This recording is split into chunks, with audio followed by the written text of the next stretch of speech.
Hello, everybody. Welcome into another episode of the Couch GMs podcast. It is Friday, December 24th, 2021. I'm your host, George Kerth, and I'm here with Cody Roadcap. Cody, how are you feeling on this wonderful Christmas Eve?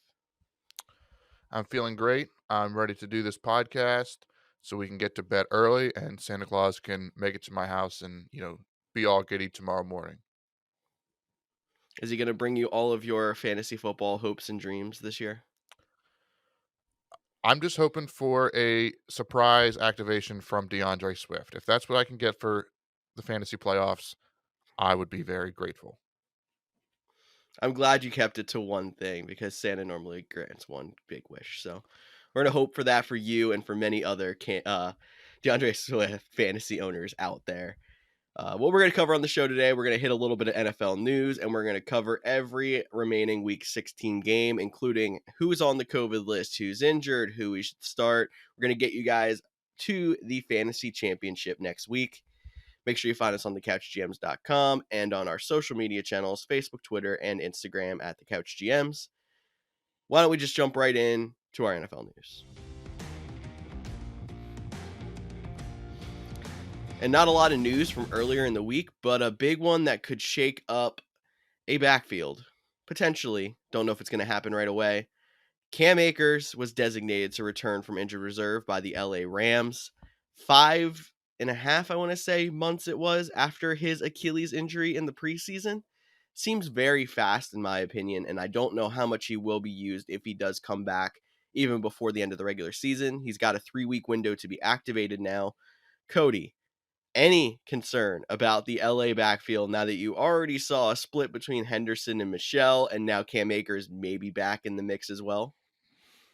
For the fantasy season, absolutely not. That I am going to preface my whole statement here by I am not a doctor. I have not seen his reports, but everything I've heard being a sports fan, being a couch GM, an Achilles injury isn't something you just come back from in 6 months. It's normally a year recovery.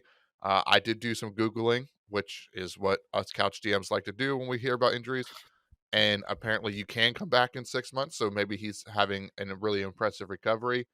But I believe just a couple weeks ago, he was only running at like 80% in one of those pools that you can control how much body weight you are. And it's only like 10%.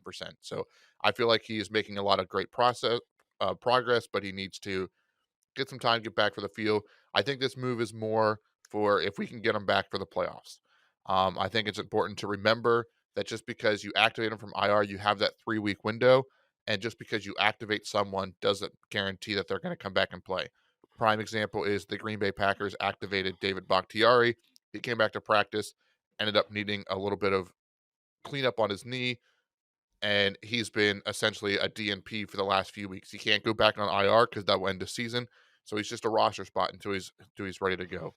I see Cam Akers being that same way, but back to the fantasy playoffs, I think Sony Michel and Daryl Henderson are both the guys that are going to lead the way. It's tough right now because Henderson's been dealing with injury. If we'll ever see him get back to that predominant role, or for now in like more of a 50-50 split. I know even on Tuesday, Daryl Henderson was out snapped by Sony Michel. Yeah, it's just become a little bit of a mess in that backfield lately, which stinks because Henderson was a lead back and was very productive for most of the season. Injuries just happen. Um, but yeah, I'm with you. I don't think Cam Akers is going to affect anything at the end of the fantasy season. Definitely something to look at if you end up playing fantasy in the playoffs, or if you're looking at daily fantasy in the playoffs, or just watching playoff football. Cam Akers may see some snaps if he is healthy enough. Absolutely. But that's all the news. I know. I do think it's interesting. Real quick, one last thing when I was doing my Google research on Cam Akers is because he's allowed to return because he was on the non-football injury reserve list because he got this injury before, like when he was training out away from the facility. So Mhm. because I was confused at first when this came out because I was like, they put him on IR in August and I'm like, you can't come back unless you make the initial 53 and then are put on IR. But he was put on IR, a part of the 53 cuts. But apparently, because he was on the non-football injury list, he can still be activated off that list, even though he wasn't on the initial 53. So if you were confused like me when you saw that, hopefully that clarification helps you out as well.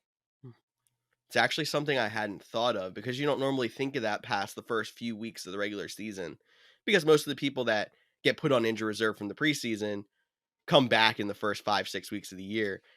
I hadn't thought of that, but that's a great point for everyone out there. Clarifying some NFL rules that we normally don't even understand. So, all right, that's all we got for news. Let's get to what the people came here for and preview every Week 16 matchup.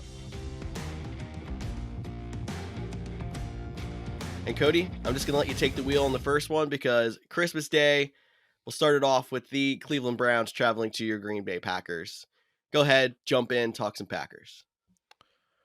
Alrighty, this should be a good matchup. I know we're still waiting on the statuses of Baker Mayfield, Case Keenum, and Jarvis Landry, if any of them can get off the COVID list.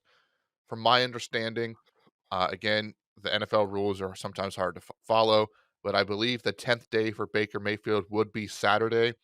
So I think he'll come off the list Saturday. So as long as he can test positive, or not test positive, test in a good way for his conditioning test, I believe he should be good to go. It would be tough. He'd be coming off of literally no practice. He probably was involved virtually, but not in the building. So we'll wait and see on the Baker, or if it will be another week of Nick Mullins. On the Packers side, they're missing MVS for COVID, but this should be a great game on Christmas. Hopefully, you guys have just finished up with your families, or maybe your significant other, or just a friend, or maybe you just want to watch some good old football. I remember a couple years ago they were calling Cleveland Green Bay South because that seemed like they were getting all the ex-Packers, Packers executives. So I'm just really excited for this game. It's not the marquee matchup we would have thought, but I still don't think the Cleveland Browns can be overlooked with their 7-7 record. Definitely. And I'm actually interested if Baker does come back. I know you're talking about he's not going to have any practice time in the building. He's still somebody who is a veteran, established quarterback who knows the system. I think he could at least run the offense, solid. But he's been so banged up. What's it going to be like now that we could see Baker Mayfield with 10 extra days of, literally sitting, not practicing, rest? If he's going to come back looking a little bit better, a little bit more like the Baker we remember. Like, I have a feeling that he's saying that the injuries aren't completely affecting him. I think there's definitely something to the injuries and the reason that the Browns are 7-7. Absolutely. And it's just, I mean, they were hit hard with COVID, that they lost in a heartbreaker against Las Vegas last week. They're still dealing with some COVID issues. Their starting center was placed on the COVID list. So they're getting healthy. They're just not fully clicking. Before we talk into the fantasy, I do want to say there was a report that came out yesterday that the Browns will be a hot player in the Deshaun Watson sweepstakes this offseason. So it seems like Baker Mayfield might not be the guy of their future. They haven't given that contract extension. They might try to upgrade, if you call it an upgrade, to Deshaun Watson. So Baker Mayfield might be on a new team or looking for a new place next year. I feel like if Baker does go, he's going to go to Pittsburgh and make Cleveland regret that whole decision. But that's just, That'd be interesting, wouldn't it? we'll save that conversation for the offseason. Let's get into the fantasy talk, though. We'll start with the Cleveland Browns. And really, because there's so much uncertainty, unless I'm wrong, George, I'm saying the only guy we're starting is Nick Chubb. Kareem Hunt will still be out, and we don't know Jarvis Landry, Baker Mayfield, any of those. So pretty much the only Brown that I would play is Nick Chubb. Yeah, I'm with you there. I think if Hunt would get back for the game, I would probably say Hunt and Chubb. I'm just sticking with Chubb. I just don't. I'm not a big fan of the secondary wide receivers in an ideal situation. So in this situation, definitely keep it to the basics with Cleveland. Absolutely. And it probably will be this week, but just remember the Green Bay Packers have not allowed a single player to rush for 100 yards. So the yardage count could be This limited. would be the week it would end, but maybe even not by much. Or Nick Chubb will probably still find the end zone, but he might not get the yardage, so it might be a moderate day for him Mhm, compared to like an explosive day.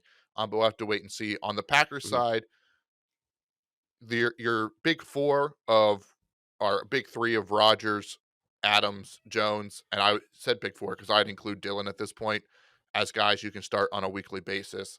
I know before MVS got COVID, I was talking up him as a potential flex option, waiver wire addition. If he doesn't get back, which doesn't appear likely, I think Alan Lazard is in play. He has seemed to step up. We say it goes back and forth between Alan Lazard and MVS. Probably doesn't have the big playability that MVS does, but if you're desperate in a pinch, you need a flex option, 2 flex league, or just a guy that can come in there and probably will see 5 to 7 catches. The yardage vary will rain or vary, and you'll want hopefully he catches a touchdown. But Alan Lazard is if you have to, last minute flex option in my opinion. Yeah, and I think I like Lazard better in a half PPR or a PPR format. Because you say he's not the big play threat. You have a better chance of him catching 5 to 7 balls, like you said, than you do of him catching 100 yards in a touchdown. So I like him better in those formats. If you're in a situation where you are in a standard, I might try to look elsewhere other than Lazard, but you still probably could do worse. If there's anything else you want to add, Cody, you can cut me off. If not, I'm going to move us to Christmas night, where we're going to see the Indianapolis Colts traveling to the Arizona Cardinals. We can start on the Cardinals side of the ball because I like talking wide receivers, and they are obviously missing DeAndre Hopkins for the rest of the season. Christian Kirk had a great week last week. He has been pretty good in the absence of D-Hop. I know this is a tough matchup against the Colts. Are you still confident in Christian Kirk? Is there another wide receiver in that team you'd rather have? Where you at? Wide receivers for the Cardinals. Well, Rondell Moore is questionable. He hasn't practiced all week, so I rule him out for fantasy. Even if he does play, I imagine it'll be his 1 or 2 end arounds type of day. I don't think he'll be a featured aspect. So Christian Kirk is the guy. Him or AJ Green. AJ Green has definitely slowed off, but he seems to be the guy they like to target in the red zone, try to get him involved. I know that it's really tough to evaluate the Cardinals. I'm trying not to have too much recency bias after they came out and got embarrassed by the Lions. I still think this is Yes. a good team. They're going to put up a good fight. I know the Colts need to win this game to stay in the running for potentially winning the AFC South. So they're going to bring it out. I do want to say, completely not about fantasy, but why is this game an NFL Network exclusive? And I don't understand. I don't have the NFL package on our cable plan, but I have NFL Game Pass. I have NFL Sunday Ticket. Like I literally pay the NFL for Game Pass, and they won't count to let me watch an NFL Network exclusive game. Like they either have to figure out a way so people can buy NFL Network outside of cable. I'll pay $15 for the game, make it a pay-per-view. I don't really care. But why this game on Christmas night is an NFL Network exclusive that I'll have to watch on my cell phone stream over data instead of being able to watch around family and friends because we don't have this is beyond me. That's just a little tirade I had to go on for that. No, but Go just ahead. before you keep moving on, like I'm interested to see how this new TV deal will affect things like that because maybe in the future this NFL Network exclusive game becomes an NFL Network Prime video game, and then if you have Amazon Prime, you get it. Like I'm hoping something like that happens with these games. I know that Thursday Night Football is no longer going to have NFL Network exclusives for the beginning of the season because Prime's taking it over. But like, there's still these miscellaneous Saturday games that happens. I'm hoping those go away too. Yeah, I mean, even like last night's Thursday night matchup was a NFL Network exclusive that Mhm. you couldn't find. Hopefully, because I know the first game's At an least I know exclusive. those are going away. Hopefully, they just put it on Amazon Prime, and I'm surprised on Mhm. Christmas. That'd be my stocking stuffer to my big gift of DeAndre Swift coming back. Um, but back to the fantasy football, I like Christian Kirk and then AJ Green. I think Kirk has more upside. Green would be a little bit safer, but you would definitely need a touchdown in his scenario. The running backs, they're supposed to get Chase Edmonds back. Chase Edmonds will play. James Conner is still questionable with his injury. He hasn't practiced all week. Um, if he plays because he hasn't practiced and they have Chase Edmonds now, how confident are you still rolling out James Conner?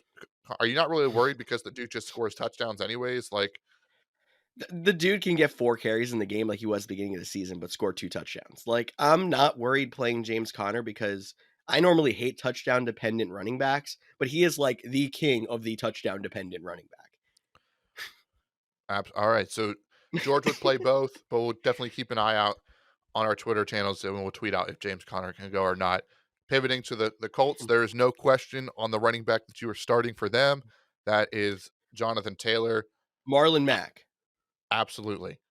Yep. You know, I saw I believe was it Tom Paracello or Ian Rapport. One of them did one of their articles where they interview with all the executives and GMs anonymously, of course. But they said the MVP race was between Jonathan Taylor and Aaron Rodgers. That's who the league circles believe it's between. And on another tangent, I'm going on tangents today. It's Christmas Eve. It's days of tangent. Yep. Jonathan Taylor.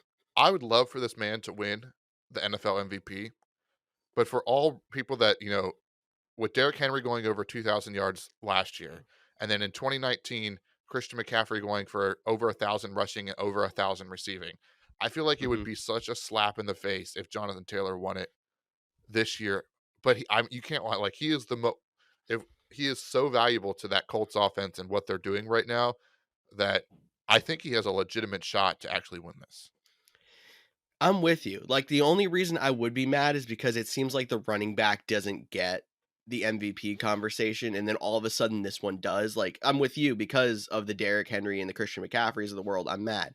At the same time, if this is a turning point where the running back starts to get MVP notoriety in the future, then I'm happy about it because I mean, there's always going to have to be somebody who you're mad at that gets it first to get everyone else in the conversation. So if that's how this goes, I'm happy with it. If this is a one and done and there's never any respect for the Derrick Henrys and Christian McCaffreys after this, then I'm mad. I think so. It's going to be a frustrated in the moment, but we'll see how it looks in the long term.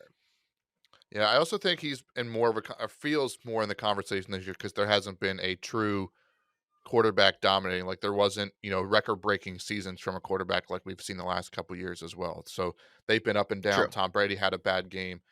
Aaron Rodgers has his own drama that might throw a hamper into it. Patrick Mahomes hasn't been Patrick Mahomes until as of late. So the MVP race would be interesting. We'll talk more about that. But the Colts side, we do got to get back to fantasy. Michael Pittman, he didn't have a great game last week. Carson Wentz didn't have a great game. We expect this to be a more of a high scoring game. I know the Colts Mhm. defense is good. We expect to bounce back from the Cardinals. Are you okay rolling out Michael Pittman and or Carson Wentz? Now you see where I own Carson Wentz, I have actually dropped him in most places because I don't feel like I want to start him this week. And I feel like I have better options at quarterback. So he's probably not. Michael Pittman, I'm kind of split 50-50. It depends on who I've got with him. There's a couple of leagues where I'm starting him because I am wide receiver desperate. Like he's right around where I'm playing OBJ, Van Jefferson, like those kind of players. So like they're borderline flex options.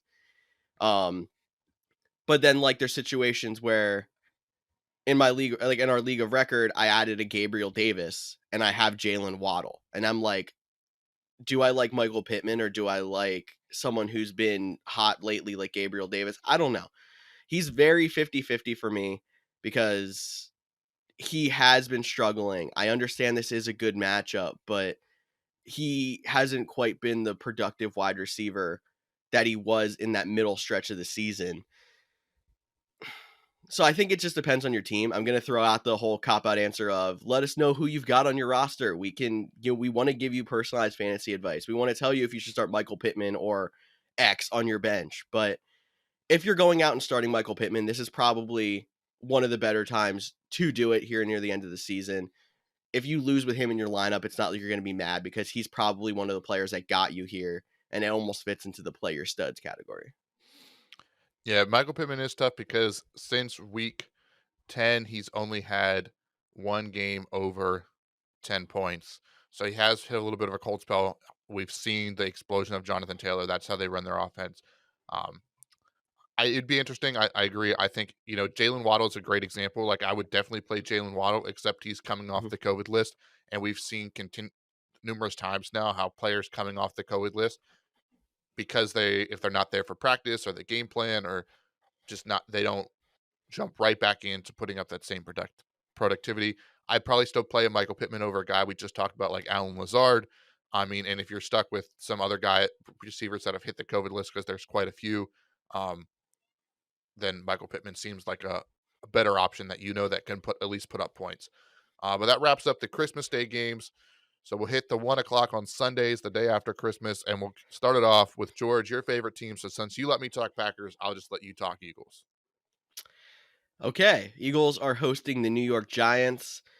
This is one of two games back to back here. We're going to be talking about short weeks, but I don't think it's going to be that big of a deal for the Eagles, except if you're a Miles Sanders owner. I think that's where it starts to become a little bit of a concern because he is now listed with a quad injury on the injury report. We do not know his status, but I do believe if he goes, he's going to get a lot of work.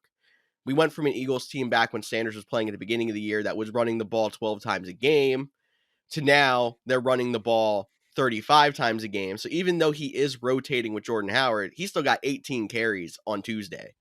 And he's not turning in touchdowns, but he's still fantasy relevant because he's getting 125 yards from scrimmage every single game with all those touches.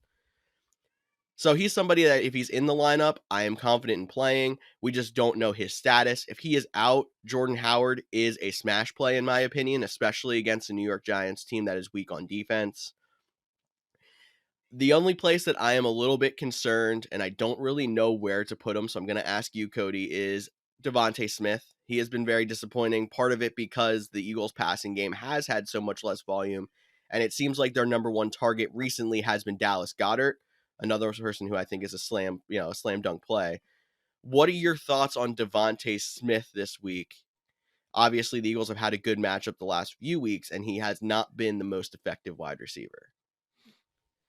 Yeah, Devonte Smith is so boom or bust for me. It's, literally since week 5. If I go all the way back to week 5, he has had only 2 games over 10 point or excuse me, 3 games over 10 points since week 5. Now, those 2 games, they were almost 20-point weeks and they were back to back, so you were thinking he was gonna, but you're right. Jalen Hurts has just been inconsistent. I know he did miss a game. There was the Gardner Minshew game in there, but between his running, them featuring Dallas Goedert, and how much emphasis they're putting on the run, I think Devonte Smith has kind of been like he was very similar to Michael Pittman. He started to come on strong, and then he's just really died. Like, I'd play Michael Pittman over him. I think that probably helps answer the question the best based off what we just said about Michael Pittman. And I think Devonte Smith, great addition for your dynasty leagues. Potentially, if you got him late in a draft, you might want to consider him as using him as one of your keepers moving into next season. But I don't think he is much help as of right now to help you go win your playoff matchup. Definitely. I agree with that one. That's probably where I would land. But I just wanted to see if I had any Eagles bias in there or anything like that. It's also worth noting that the Eagles head coach, Nick Sirianni, is expected to miss this game in COVID protocols. They have their passing game coordinator is acting as head coach. And if you look online, he looks an awful lot like Nick Sirianni. So it's kind of funny how, like, it's almost like they have a backup head coach that almost looks like the starting head coach. But we can move on to the Giants side of the ball, where Saquon Barkley has had a history of scoring good points against the Eagles. He's somebody who I would definitely think about having in your lineups this week, unless you're a team that ended up being stacked at running back when he was hurt. And then maybe if you have some better options, you'd go there. They obviously are missing Daniel Jones on the Giants side of the ball. So I don't really know if I trust any of their wide receivers because of that. I mean, they're still missing some key pieces, like Sterling Shepard is out, I believe. I don't trust Kenny Galladay. Kadarius Toney, I believe, is still out as well. So it's not like there's a lot of great options. The only other person I want to mention is, I don't know if you're still on this bandwagon, Cody. Evan Ingram. I've heard a couple of people who are in some tight end trouble saying, hey, maybe I should add Evan Ingram. I'm totally out because of the not having Daniel Jones, because he has just been so inconsistent. I think there's tight ends out there who maybe more boomer bust, but at least have a chance to break 10. I don't even put Evan Ingram in that category of the chance to break 10 anymore. Yeah, Evan Ingram definitely has been a guy that's been back and forth. He hasn't really done much. I mean, I feel like the whole tight end position hasn't done a lot, this whole season. That's why we say they're boom and bust. But literally in half point scoring, I'm not even sure the man is. He had more than 10 last week. That's it. Yep. That's what it was. Last week he had more than 10. So was that because their lack of wide receivers? Was that because his, Mike Glennon was starting to, use the tight end more than a guy like Daniel Jones? He did have 9 the week before. I lied. I did not have my thing shifted. That was in week 9 when he had it. Last week he had 5.3. So everything I just said was completely wrong because my stats were not organized or filtered in the right way. Evan Ingram hasn't had 10 since that Week 9 performance. So he is definitely a guy that you're pretty much not ruling out. I mean, he has been seeing 6, 5, 4, 5 targets. Like, he's been getting targets. They're short yardage. He's not scoring. He's super touchdown dependent. But, I mean, as sad as it sounds, like 8 points for a tight end is probably like top 12 tight end on the week because that's how bad the tight end position has been. You're not wrong, especially with missing a couple of people potentially this week, like a Travis Kelce. But we'll get to that one when we move down to the Chiefs game. I'm still not in on Evan Ingram. I would rather have some other people, like in our next matchup, the LA Rams and the Minnesota Vikings. I would rather still have a Tyler Conklin, even though I know he's also been inconsistent. I feel like I've seen more from him this season, that I feel more confident rolling him out hoping for a touchdown than I would rolling Evan Ingram out hoping for a touchdown. Yeah, I would definitely feel better with Tyler Conklin as well, especially with Dalvin Cook out on the COVID list. Obviously, Matson fits right in. You can play him. We've told you Madison shouldn't be on your waiver wire. So Dalvin Cook Yeah, will if be you're a out. Dalvin Cook owner and you got rid of Alexander Madison, I'm talking at this one person on Facebook I saw this week who was laughing, saying, I can drop Madison now because it's almost the end of the season, right? And everyone's like, no, you don't drop him unless you're picking up a starter and you don't have anyone else. Yes, people, get it through your head. I think if anybody drafts Dalvin Cook next season and doesn't also draft Madison, you have learned nothing from 2021. Well, I'm not even sure. I think Madison's contract is up, so we'll see if he actually gets a shot somewhere else to be a starting running back. Fair. Um, I mean, that's true. But so just pick up the guy that will now be the backup for Dalvin Cook at the end of your Mhm. draft because nobody will. But we're not talking drafts yet. We're still talking fantasy semifinals. I like Tyler Conklin.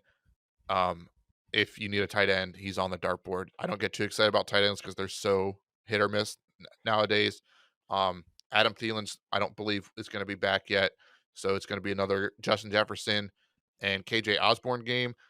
I'm not really feeling KJ Osborne. Maybe it's recency bias of the fact that Kirk Cousins just won a game for throwing 87 yards and just under 40 of those went to Justin Jefferson.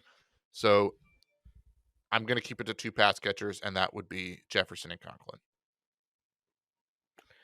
Just freaked out for a second because I saw a Twitter notification that Josh Allen tested positive for COVID, but it was Bills defensive end Josh Allen. Jaguars. So we're good there. Sorry. Yeah. Sorry. Jaguars defensive end Josh Allen. Defensive Josh Allen. So we're okay. I also don't know if I like KJ Osborne because the Rams defense is tough. So I'm kind of sticking to the basics with the Vikings, with Madison, with Jefferson, probably avoiding Kirk Cousins as a streamer as well. I'm with you on all that. On the Rams side of the ball, we're still in the 3 wide receiver conundrum. Are you still confident starting all 3? I still see myself in many leagues starting OBJ and Van Jefferson, despite OBJ not having a great week last week. I think it's just, that they're a high powered offense. It's something you want a piece of, and the targets are still spread out fairly evenly. I think that's why I'm confident still starting them 2 along with Cup. Yeah, I think, this is very similar to the Bengals situation at the beginning of the year where it was like 2 of them are going to boom. One of them might get a few catches, but it's not going to be what you wanted. But there's probably not a better option. I still feel like that's the case. If you ask me to rank them, Cooper Kupp is by far the safest option. And then it would probably be OBJ and then Van Jefferson. George, you might switch on me. I know we go back and forth on that one quite often. I know they're really I close. I would rank it 1 Cooper Kupp, 4 and 4A and 4B is Jefferson, OBJ and Van gotcha. Jefferson. I gotcha. Like it's So that that's much of a gap, but like they're like A and B. They're pretty much even on my board anymore. Yeah, I'm right there with you. That's how the receivers, the running back situation. That's one we're definitely gonna have to keep an eye on. Daryl Henderson currently isn't listed on the injury report, but like I mentioned at the top of the show, he was outsnapped by Sony Michel. Was that him coming back from COVID and an injury? Will he see more of the workload this week? Will it be Sony Michel? George, what is your confidence level in playing a guy like Daryl Henderson? Or do you think it'll go right back to Daryl Henderson and then a guy like Sony Michel? Like, where are you at with that situation? So I think the COVID situation, the injury situation had a lot to do with last week. The only thing that concerns me is I feel like this year we've heard a lot of situations where coaches will start saying something or hyping something up, and then it actually happens. So last week before the game, the Rams said, we are going to be using both Henderson and Michelle. They're both going to be featured in our offense. And that was the case. It was true. I think the split is going to flip back this week. Henderson's going to see more carries than Michelle. I think it's going to make Michelle not fantasy relevant, but it's going to hurt Henderson from his earlier in the year status. So I would not be shocked if you saw that barely 10-point week out of Henderson. You saw like 6 or 7 points out of Michelle, and it just kind of hurts them both. But I think Henderson's going to be back to the lead back, just not the overwhelming starting running back that we saw earlier in the year. It's going to be more of this 60-40 split in favor of Henderson kind of thing. Heck, I will take that. For all my fellow DeAndre Swift, Daryl Henderson, running back owners out there, stay strong. We'll get through this. But I think that's enough Rams, Vikings. We can move on to a rematch of one of the oddest games of the season, and that is the Buffalo Bills, this time going to the New England Patriots. I don't believe the weather will be nearly as bad as it was for their first matchup where the Patriots literally ran it 30 sometimes in a row. We'll stick with the Patriots, though. What are your thoughts on the Patriots as a whole? I know Mac Jones didn't have a great game last week against the Colts. Kendrick Bourne is on the waiver wires. Like, are we just starting the running backs, Harris, and if Harris even plays, and Ramondre Stevenson? Like, is Hunter Henry, like, are you chasing those fantasy points of that big boom week? Like, the Patriots are such a hard team for me to evaluate, so I'm totally throwing it all on you. Oh, thanks. I appreciate that. There's going to be a couple of wide receiver catches in this game, but I'm not confident in any of them. The number one wide receiver in that offense has been Kendrick Bourne, and he's on the COVID list. So I'm not trusting Nelson Aguilar. I'm not trusting really any other wide receiver in that offense. When you talk about Hunter Henry, he is high on the tight end dartboard, in my opinion. I think he just needed that week to get himself back into relevance. The Patriots are going to have to throw the ball a little bit this time against the Bills, and I'm confident that he has a good chance at a touchdown. It's the only reason that he's on my dartboard. And then other than that, yeah, I'm starting the running backs. If Harris goes, I'm starting Harris. If he doesn't go, it's definitely Stevenson. If Harris does go, Stevenson's still probably in flex consideration because I know they're going to want to feature the run game anyway. And Mac Jones is not even on my radar for fantasy. I'm just hoping he throws the ball to Hunter Henry is really where we're at. Gotcha. It is worth noting Ramondre Stevenson did miss practice on Wednesday and Thursday with an illness, so we'll definitely keep an eye on that. And Damian Harris was limited both weeks with his hamstring, so that's a running back situation you have to monitor. But I'm with you. There's not much else out there in New England to play fantasy-wise. I still think this will be a good matchup. Buffalo, that's where the fantasy points should come from. Josh Allen was full participant all week after his foot scare and our just Twitter scare a few seconds Twitter ago, scare. a few minutes Yeah. minutes ago. But Josh Allen should be good to go. You're keeping him in your lineup. The big news is Cole Beasley. He did test positive for COVID, so he is out 10 days because he is unvaccinated. Emmanuel Sanders, though, is back to a full participant. I don't know how that'll affect the dynamic between him and Gabriel Davis. I feel like they played very similar roles. Or if one of them will slot, if Sanders will try to fill the Beasley role. So George, as you mentioned, you picked up Gabriel Davis. Emmanuel Sanders is coming back. You still have Stephon Diggs. It's a really tough matchup against the New England Patriots. What are your thoughts on that receiver situation? I mean, you also have Dawson Knox in that pass catching mix too, but I think if the Bills didn't show you anything in that last game against the Patriots where it was just snowy and windy and disgusting, they still want to throw the ball. They want to feature throwing the ball. So I hate places where there are 3+ pass catching targets. The Bills are almost immune from that. We're losing Beasley and gaining Sanders. I think that means Gabriel Davis is going to stay right along the same path that he's been on because I think they want to feature 4 different pass catchers. So even though the names have changed, I think the stats will stay similar. So I'm still confident in Gabriel Davis this week. I'm hoping he still scores a touchdown, but I think he could be fantasy relevant without one. I'm probably staying away from Emmanuel Sanders a little bit because you don't know what you're going to get coming off of that long-term injury. But he could end up being fantasy relevant if you're desperate or you're looking for a steal in a daily fantasy kind of play. Stephon Diggs is obviously a slam dunk. And same with Dawson Knox. I don't even think he's on the dartboard, really. I think he's kind of graduated above the dartboard into that tight end Yeah, two-tier he's probably right on category. the brink of I agree, he's probably right there on the every week starter, Mhm. and then the rest of the group is the dartboard. Like, I don't think he's, like, graduated Yeah. to, like, a guaranteed, fantasy smash. He's, like, right up there with Kyle Pitts. Like, Yep. he can put up a big game. It might not be great, but that's about where you have him. Mhm. Running back for the Buffalo No. Bills, Nope. you're not Done. you're not playing any of them, even though Nope. Devin Singletary had over 90% of the snaps last week. No, because this will be the week that Zach Moss gets activated and gets 10 carries for no reason. So, no. Okay, so what George is saying is if Zach Moss is activated, absolutely not. And if the Buffalo Bills decide to make him a healthy scratch again, then Devin Singletary can be in play if you are desperate for a running back situation. If you're desperate, yes. Okay, fine. You got me. I cleared it up for you. I told the people what you were thinking. I do have one more question about this matchup because it is two good teams, good um and they're two good defenses. I believe both of these defensive units are top 5 in fantasy.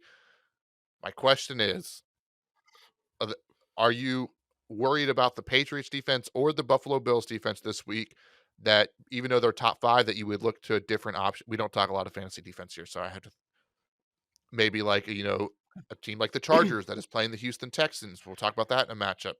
The Seattle Seahawks, I believe they have a really good matchup this week as well against like the Chicago Bears. Chicago Bears. Yep.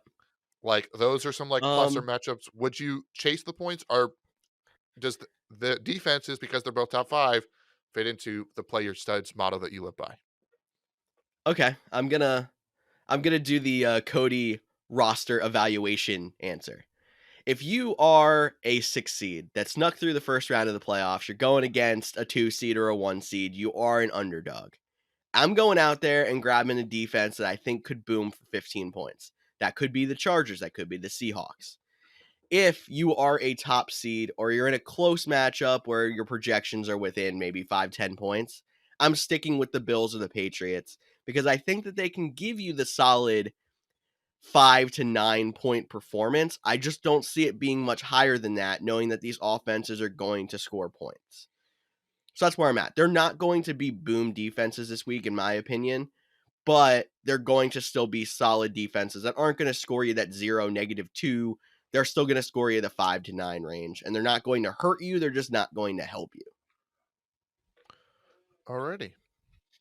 Taking that advice to heart, possibly.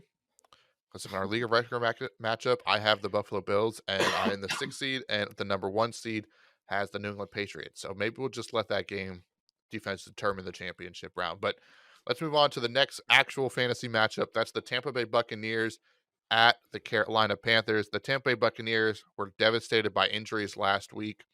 They lost Fournette. He was placed on IR. They lost Chris Godwin. He's out for the season with a torn ACL. Mike Evans is week to week. I'm gonna guess he's not gonna play this week. It's not confirmed one way or the other, but that is what my gut is telling me. So with all those injuries, we talked about this a little bit on the Tuesday show, but we're gonna talk about it again here. The Panthers defense is what's better about this team.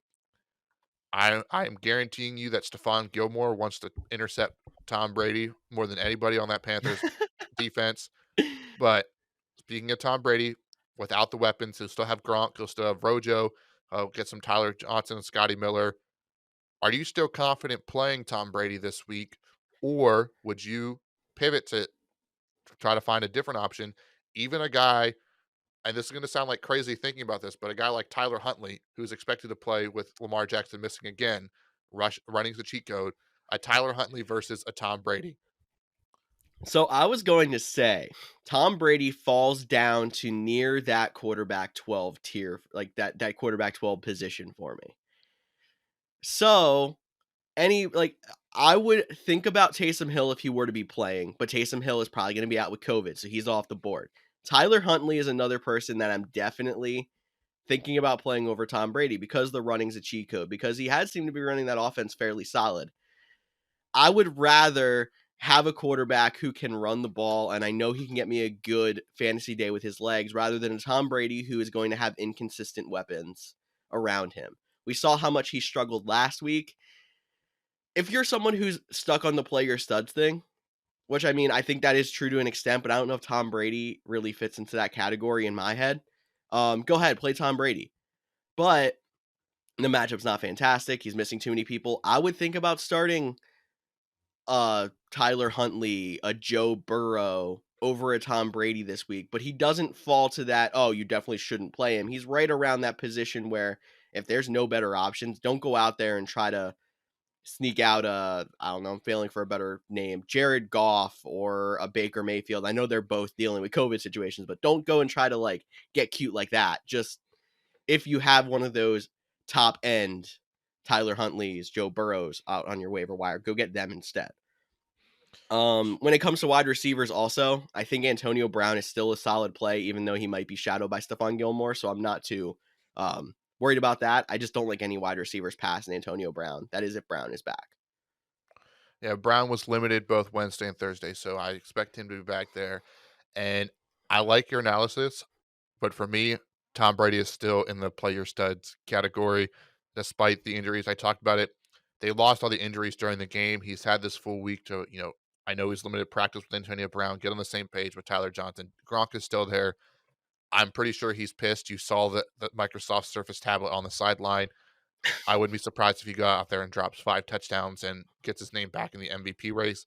And I'm not going to have that on my bench for if that happens, even for a guy like Tyler Huntley, who was the first player in Ravens history to throw for 2 touchdowns and rush for 2 touchdowns, which is kind of crazy.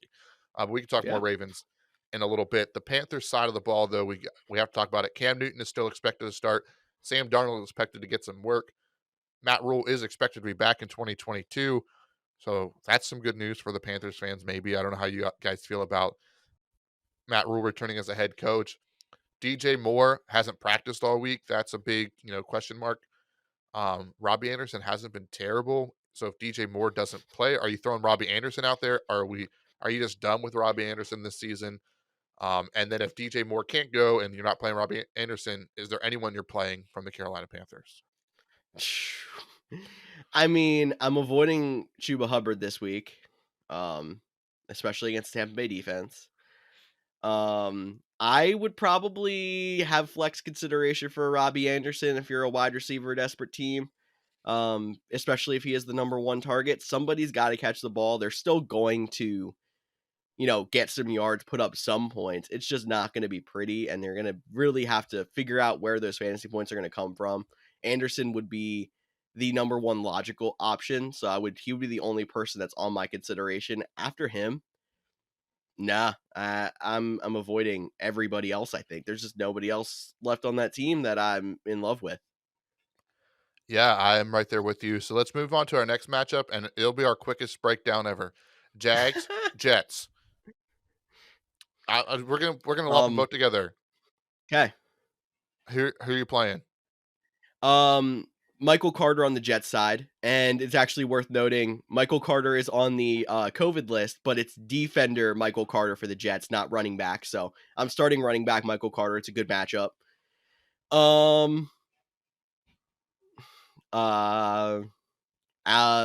James Robinson. If he goes, because he didn't practice on Thursday. If he goes, I'm not starting Carlos Hyde if not, because he has not been impressive enough for me, even in a matchup against the Jets. I'm just avoiding that backfield if it's not James Robinson.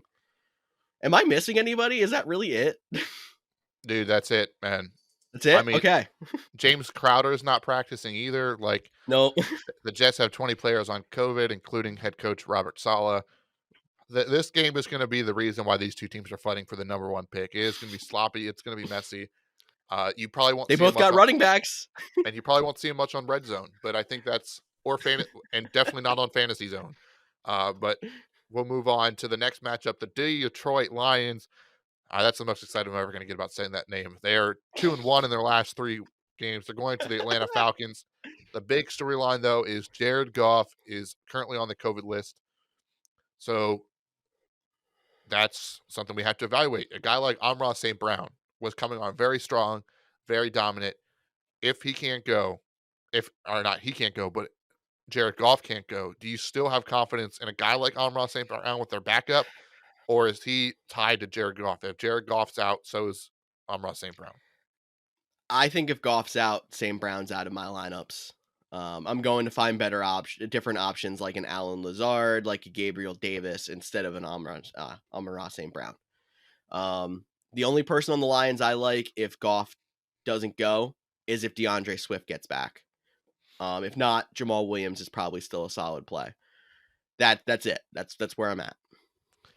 Yeah, it's worth noting DeAndre Swift limited both Wednesday and Thursday. We'll see his status. Jamal Williams was activated off the COVID list. Dan Campbell still said Craig Reynolds is going to get some action even if all three are back. So could be very murky in that situation. Will be tough. Hopefully DeAndre Swift is coming back. I've mentioned that 4 times now. So that's enough Lions talk. The Atlanta Falcons. If there is a game that Kyle Pitts will break back out, it's got to be this, right? You think that, but but this Lions team, if we're just saying the last 3 weeks, has been playing really well, playing really strong defense. So it's still the Atlanta Falcons. I am with you. I think Kyle Pitts could be the number 1 tight end on the week this week, but I could also see him putting up another 5-point game and it all going to Russell Gage or all going to number 17 that I can't pronounce his name. Olamide Zaccheaus. Thank you. I knew you would help me out there. Or another big game for Cordero Patterson after he only put up less than 5 fantasy points last week. Like this team isn't the great, but there's a lot of options, but there's not a lot of options that you're confident in. I guess the big question is, are you worried at all about Cordero Patterson being, 30 plus long season starting to slow down? You think that was a 1-week blip, not the new normal? Where are you at with him? I think that was a 1-week blip. We've seen 1-week blips out of pretty much every fantasy star at some point. So I think people are going to overreact to it a lot because we already think Cordero Patterson shouldn't be as good as he is, but he's been too consistent and too high scoring of a player for you to jump off the bandwagon after one game, especially going into a matchup against the Lions, as good as their defense has been the last 2-3 weeks. Alrighty, so that's enough for that matchup. Next matchup is George's real favorite team, the Los Angeles Chargers at the Houston Texans. Let's knock the Houston Texans out. Okay, that's it. That's who you're starting. Brandon Cooks is on the COVID list, so literally no one on the Houston Texans should be anywhere near your fantasy lineup, except maybe Fairbairn, but we don't talk about kickers on the show. So, Los Angeles Chargers. George, tell me about your favorite team. So the Philadelphia Eagles are very I think you just gotta. I'm rolling with the norm plus adding in Mike Williams this week. I think so. Justin Herbert definitely good. I guess we do have to talk about Eckler though because Eckler is on the COVID list. I don't know if the whole he tested positive for COVID but then didn't go on the list for another day means that he's close to that threshold to come back, or if it means that they were worried there was a false positive. I don't know exactly what happened with that situation. But keep an eye out. There's still a chance he could play because he is a vaccinated player that just needs to test out of this whole new system. If he doesn't go, Justin Jackson is a smash play, in my opinion, against a good matchup in the Texans. He is the guy that seems to be the go-to if there is no Eckler. Keenan Allen, obviously, a smash play. And like I said, I'm throwing in Mike Williams in the mix this week as well. I don't think there's anybody else on top of that. I'm still avoiding the tight ends if I can help it. Maybe Jared Cook is a low-end dartboard option, but that's it. Yeah, I'm with you. I think Jared Cook can be on the dartboard. I like him better than, he'd be up there with like a Tyler Conklin, an Evan Ingram, like the guys we talked about that we're not 100% confident in. But outside of that, there's probably a better option you can find on your waivers. So that was pretty quick, pretty good, but we're talking about the Houston Texans. I mean, there's really not much you can say. That team just needs to get play guys better. Against the Texans, don't play guys on the Texans. Yep, it's pretty simple in that. Let's go to a better matchup. The last of the 1:00 games, the Baltimore Ravens at the Cincinnati Bengals. The Ravens are missing quite a few defenders on the COVID list. We talked about it. Lamar Jackson isn't supposed to play. He hasn't practiced all week. It doesn't look like he's going to play. I expect Tyler Huntley to be out there again. This is a big game for him. As someone who was at the game for Baltimore and had a very up close viewing opportunity for this team, Tyler Huntley looked really good. for a guy that was so underrated coming into the league. He looked like he had well control of the offense. They did a great job of finding a guy that could run the same system instead of trying to find a backup, so that's worked out great in their favor. His rushing ability is something you definitely have to keep an eye on.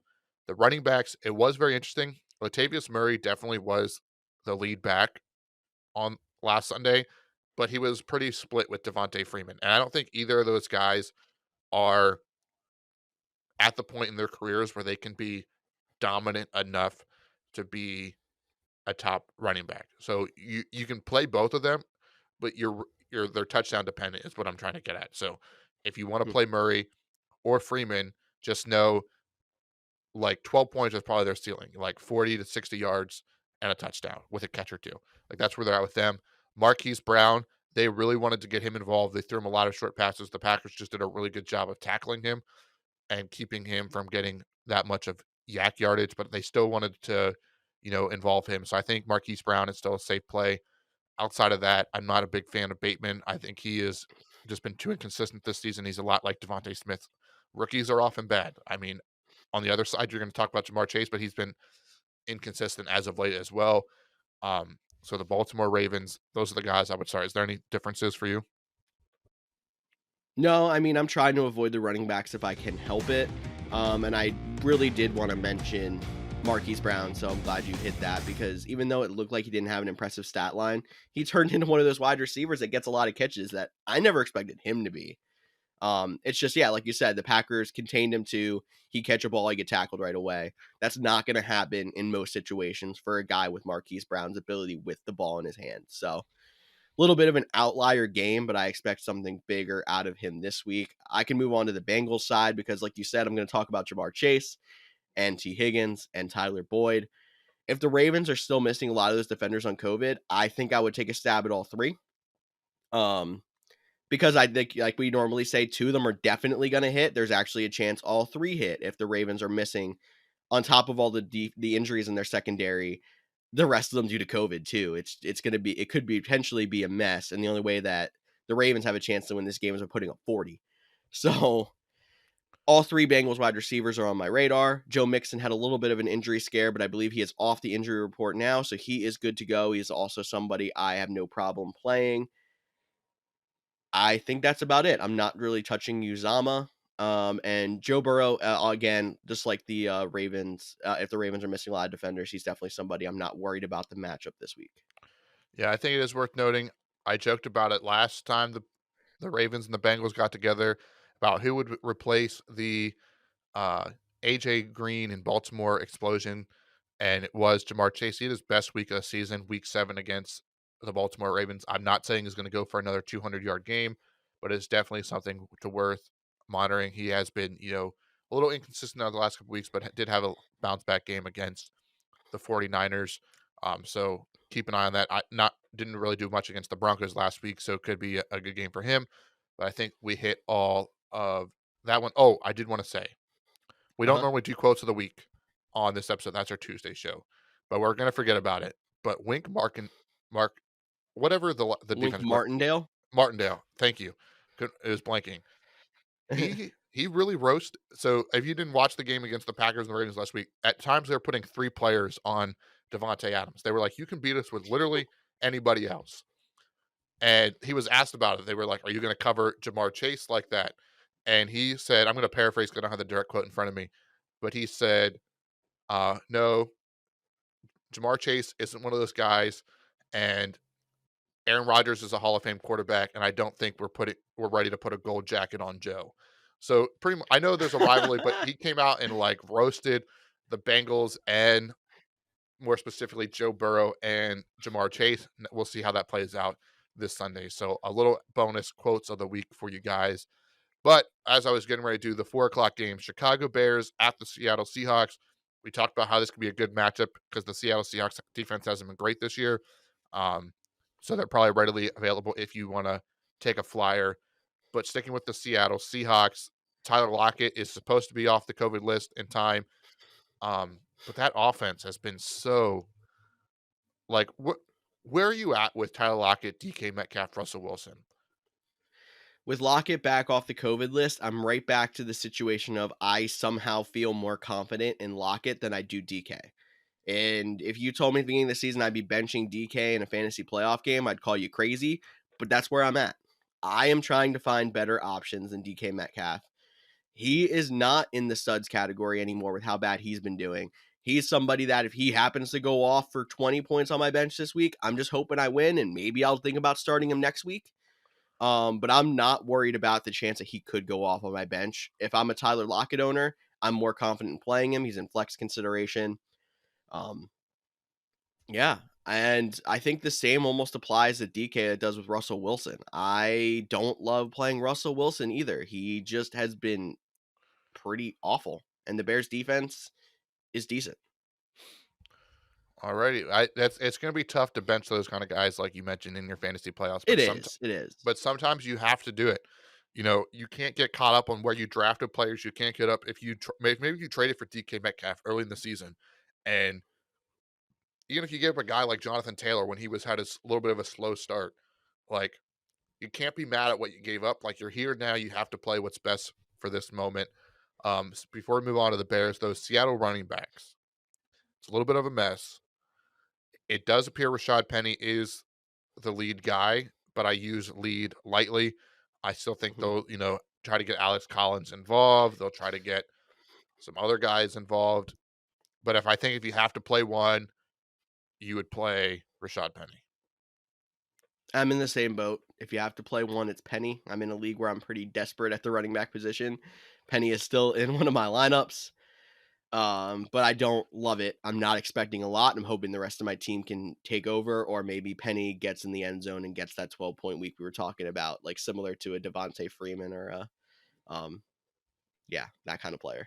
No, absolutely. I am right there with you. I have a league where I almost had to start Rashad Penny and Jeff Wilson this week because in a semifinal matchup because my running backs are so devastated. And I ended up not playing Wilson and he had 12 points. So we'll see if I regret that decision. And the weirdest thing is, like, the playoff matchups I am left in are the situations like that. The leagues where I have the Joe Mixons and the Nick Chubbs, I'm out in now. Like, it makes no sense. It really doesn't make any sense. It's been a weird year. Like, in our league of record, there's a guy that has Dalvin Cook and Jonathan Taylor, and he missed the playoffs. Mhm. Like, I don't know how that And then happened. I'm a team with Mixon and Chubb and missed the playoffs. Like, every stud running back, for the most part, is out already in our league of record, and it makes no sense. Yeah, and then I'm over here with Penny and Wilson and Swift, and it's like And Henderson. and Henderson. So, like, it's not like they've been injured the last couple weeks. It's been a lot of up and down. So this fantasy season has been one for the ages, but we still got to talk about the Chicago Bears. Justin Fields did not practice Thursday with his ankle injury. I think they're probably just trying to rest him. I think he'll play. Fields could be like a sneaky starter. Like if you're really desperate, I think you could, just because he has some rushing ability. It's not going to be great. Like I'm not telling you to play him over anyone else, but maybe you're relying on Jared Goff and he doesn't come back with COVID. Then maybe look at a guy like Fields if Huntley isn't available, or you've been relying on Taysom Hill. Like Fields is an option that there's at least some upside because of his rushing ability. Other than that, I think Darnell Mooney is the receiver you would play. Again, you don't feel confident in it. Allen Robinson has been one of the biggest busts of the season. And then George, I'll let you talk about Cole Kmet if you want to. I'm in a situation also in that same league where I'm playing Penny that I have no tight ends left because of injuries and whatsoever. My waiver wire was very bleak. I did not have the option of going and getting someone like a Hunter Henry, even though he's been struggling, he's still owned. So I went and got Cole Kmet because I still like Cole Kmet slightly better than the Tyler Conklins of the world and those other guys that are touchdown dependent. I mean, Cole Kmet is also touchdown dependent, but he is getting slightly more targets, which is why he's slightly higher on the board. I am not confident. Don't go say you're winning a fantasy championship with Kmet. I'm slightly off the bandwagon, but when it comes to dartboard candidates, he is still one of the slightly higher end dartboard candidates.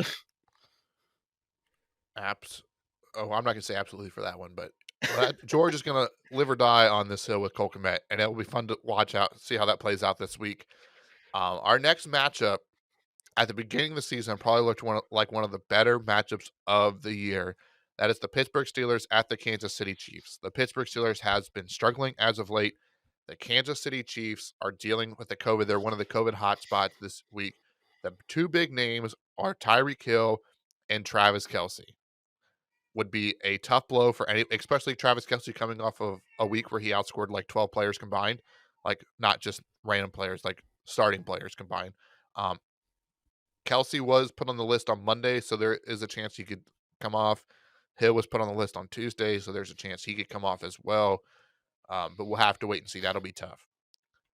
We'll start with the Chiefs. If these guys can't Yeah. go, are there replacements for them? Are you would you throw out a Mecole Hardman or a Demarcus Robinson, or is that like getting too cute just trying to be a part of this offense? Like where are you at with a Josh Gordon? Not Josh Gordon. Um, no, there's not a replacement. Like, you're not going to replace the chance that Tyreek Hill gets 30 points. You're not going to replace the chance that Travis Kelce gets 30 points. If you're looking for somebody who could score you some fantasy points, I think your best option is Mecole Hardman, because you know he is a big play threat. Even if he doesn't have a great game, he is 2 plays away from scoring you 15 points.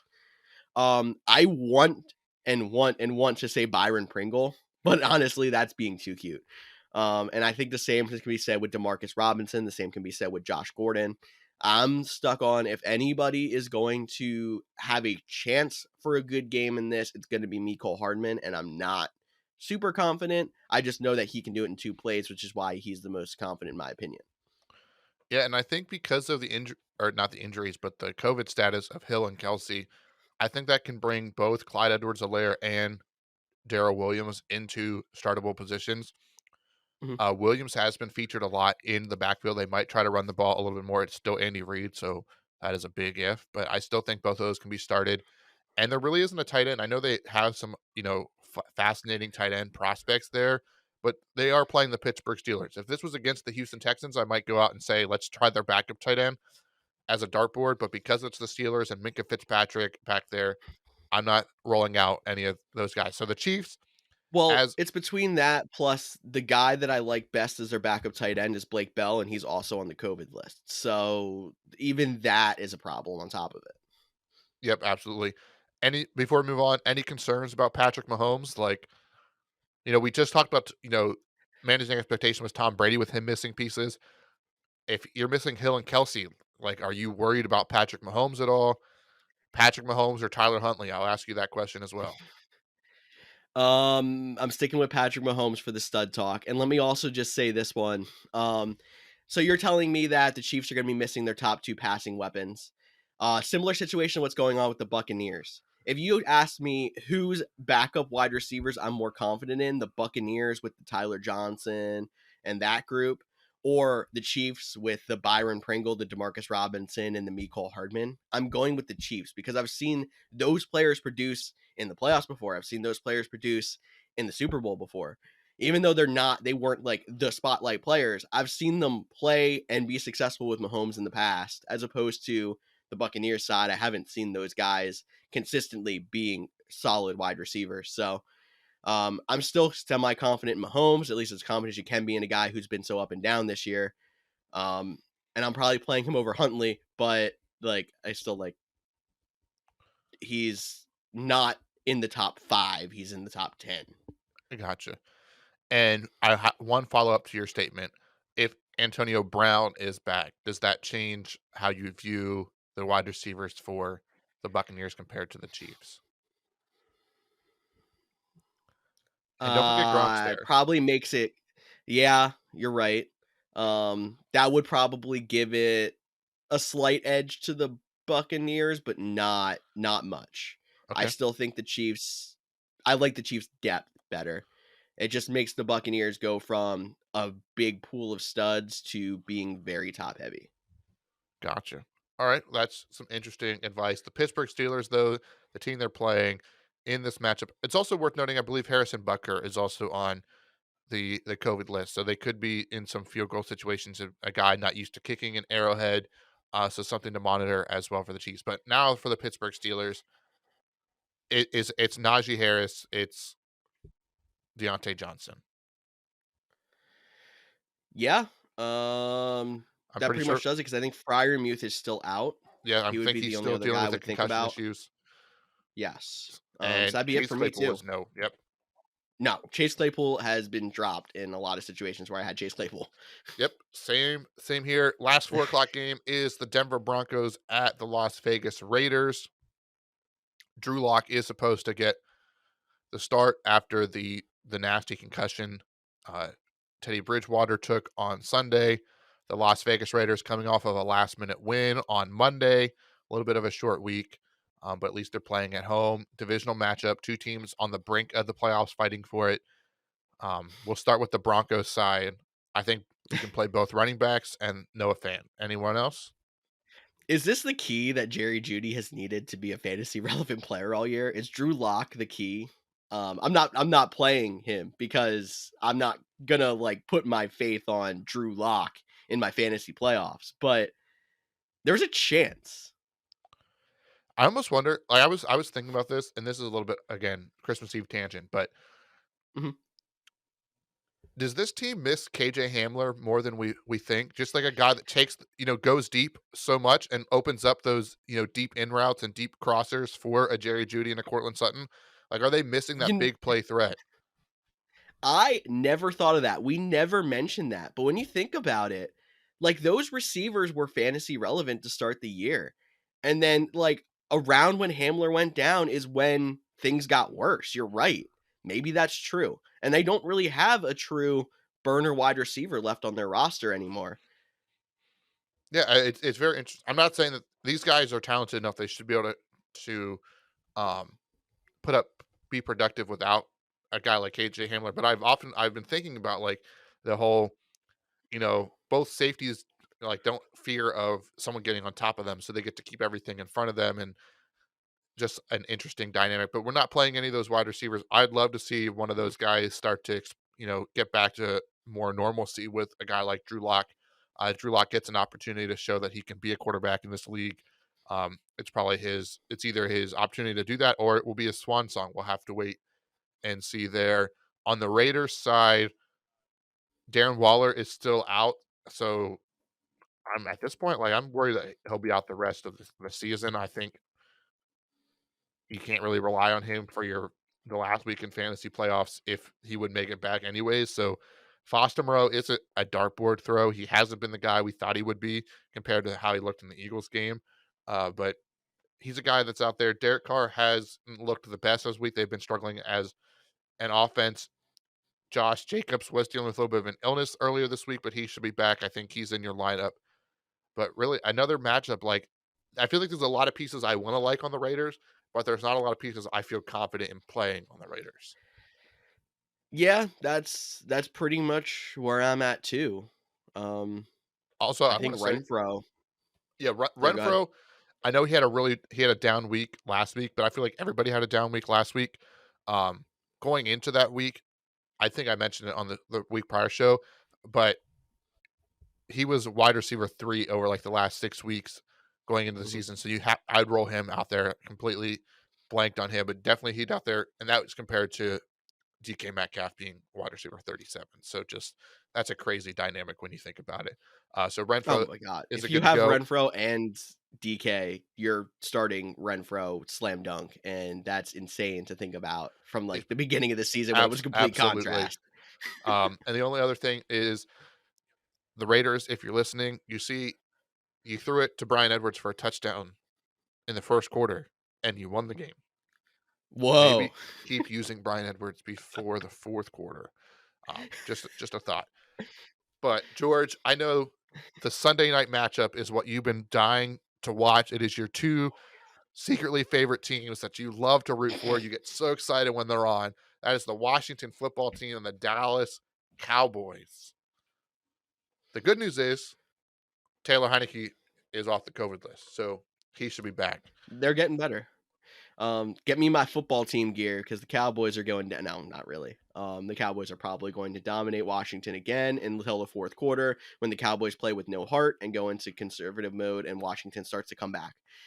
So if you're playing anybody from Washington, if you have to play anybody from Washington, I hope it's just Antonio Gibson. Um, do not freak out when he has 2 points at halftime, because Dallas tends to get up and then start to give up yards and touchdowns. So I would not be shocked if there was a strong second half out of Antonio Gibson. He's all I can think of that I would play. I'm not really in on the Ricky Seals-Jones train anymore. Terry McLaurin, I'm avoiding if I can help it. There's a chance he gets a big play, but that's about your only chance of getting a good fantasy game out of him. He's either big play or touchdown relevant. That's about it. Antonio Gibson does worry me a little bit. This is a pretty decent defense, and he did not practice with a toe injury. They're coming off, it'll be a short week. They did play on Tuesday. Not as short as if it was going Sunday to Thursday, but still a short week. So that's something on. It's like the Miles Sanders thing we talked about, earlier in the show. If Miles Sanders, ends up not playing or is going to be limited because it's a short week,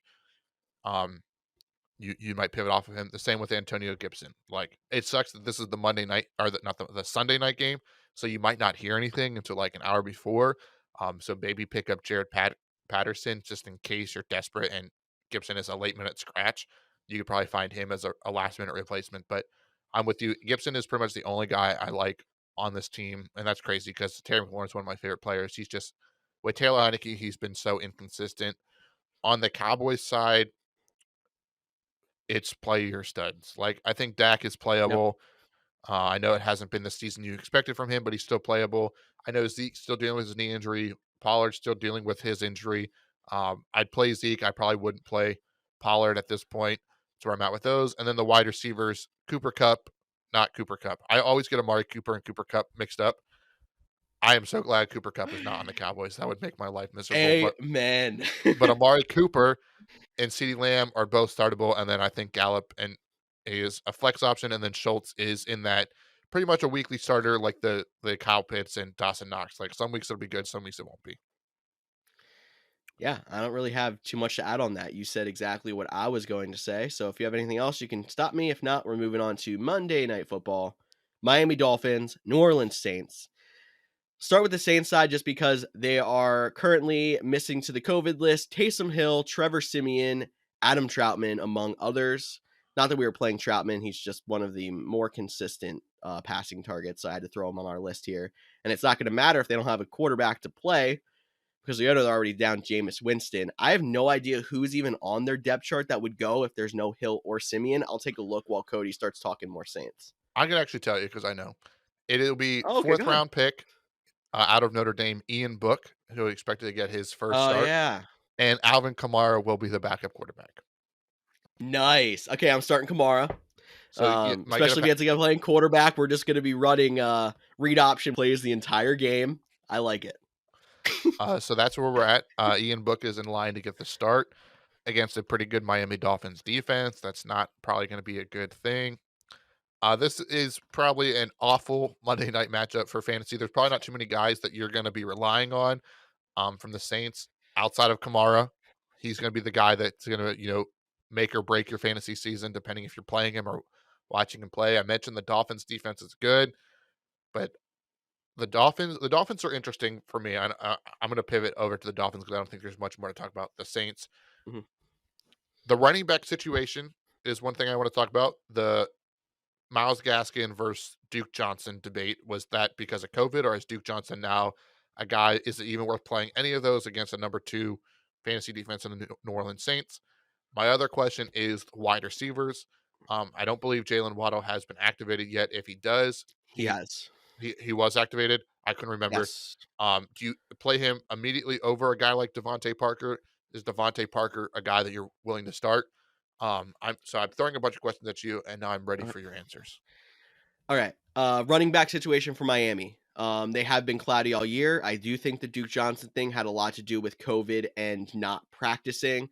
I am not in on Duke Johnson. I'm not in on any Miami running backs, especially because the Saints defense is great against the run. Where the Saints defense is not great is against the pass. So one of my favorite quarterback plays this week is Tua.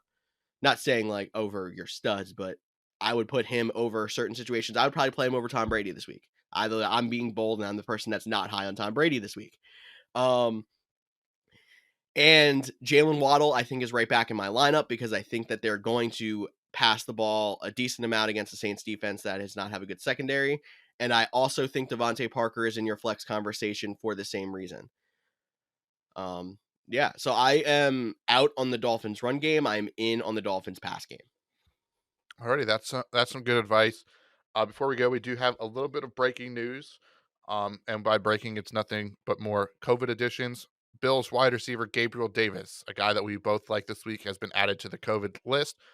So thank you for getting all the way to the end of the podcast to find out that Gabriel Davis is most likely out this week. A guy you weren't playing, but Laviska Shenault is also out for the Jacksonville Jaguars. So more names are coming on to the COVID list. So you have to be, staying up to date. We'll be happy to help you that. Make sure you're following us on the Couch GMs or at the Couch GMs over on Twitter. That's where we do a lot of retweeting and sharing some in and out advice over there. So make sure you're following us there. But as always, thank you for listening to another episode of the Couch GMs podcast.